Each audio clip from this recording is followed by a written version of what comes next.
네. 자, 해외 분위기도 좀 보겠습니다. 일본 언론들은 윤석열 전 대통령 파면 소식을 일제히 긴급 속보로 타전했습니다. 네, 일본 정부도 한국의 전국 상황과 파장을 주시하면서 대응책 마련에 나설 것으로 보입니다. 일본 현지 연결하겠습니다. 김세호 특파원. 네, 도쿄입니다. 네, 이번 윤 전 대통령의 파면과 관련한 일본 반응 어떻습니까? 네, 우선 일본 방송들은 윤 대통령의 파면이 결정되자 정규 프로그램 도중에 속보 자막을 내보내며 관련 소식을 신속히 전했습니다. 일본은 오늘 오전까지만 해도 트럼프 행정부의 상호 관세 관련 내용이 주요 뉴스였는데요. 윤 대통령의 탄핵이 인용되자 매시간 톱뉴스로 다루고 있고 신문들도 인터넷 홈페이지에 관련된 새로운 소식을 속속 올리고 있습니다. 또 파면이 결정된 직후 찬반 집회에 나선 시민들의 반응을 실시간으로 전하기도 했습니다. 일본 언론들은 헌법재판소가 탄핵을 인용한 주요 논고들을 정리하며 탄핵 이유를 설명하기도 했습니다. 일본 정부도 이번 윤 대통령의 파면과 이후 상황에 촉각을 곤두세우고 있습니다.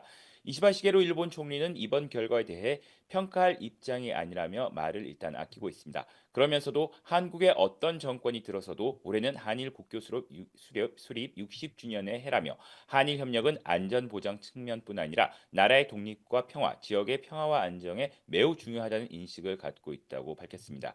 이어 한국 대통령 선거는 한국의 민주주의가 판단하는 것이라고 강조했습니다. 또 어떤 상황에서 한일 간 긴밀한 연계는 매우 중요하다는 인식을 갖고 한일 관계를 일본 정부의 주요 과제로 삼겠다고 말했습니다. 지금까지 도쿄에서 YTN 김세호입니다. 지난해 12월 계엄 선포와 탄핵 정국 속에 반중 여론이 거셌던 만큼 중국도 큰 관심을 보였습니다. 관영 매체들은 탄핵을 넘어 내란죄 형사재판과 다음 대선 관련 후속 기사를 내놓기도 했는데요. 현지 연결해서 이번 파면의 외교적 파장 그리고 한중 관계 전망까지 들어보겠습니다. 강정규 특파원. 네, 베이징입니다. 네, 먼저 중국에선 어떤 반응이 나왔는지 전해주시죠.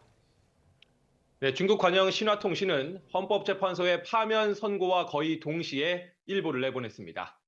CCTV는 서울 특파원을 헌재로 보내 현장 분위기를 전하기도 했습니다. 현지 매체들은 향후 진행될 내란죄 형사 재판과 대선 전망에 대한 후속 기사들을 쏟아내고 있습니다. 이제 일반인 신분이 된 윤석열 전 대통령에게 중형이 예상된다고 쓰거나 제1야당 이재명 대표를 유력 후보로 꼽기도 했습니다. 인터넷 실시간 검색어 1위도 윤석열 파면과 대통령직 상실이 차지했고 2위는 한국 60일 이내 대선이었습니다.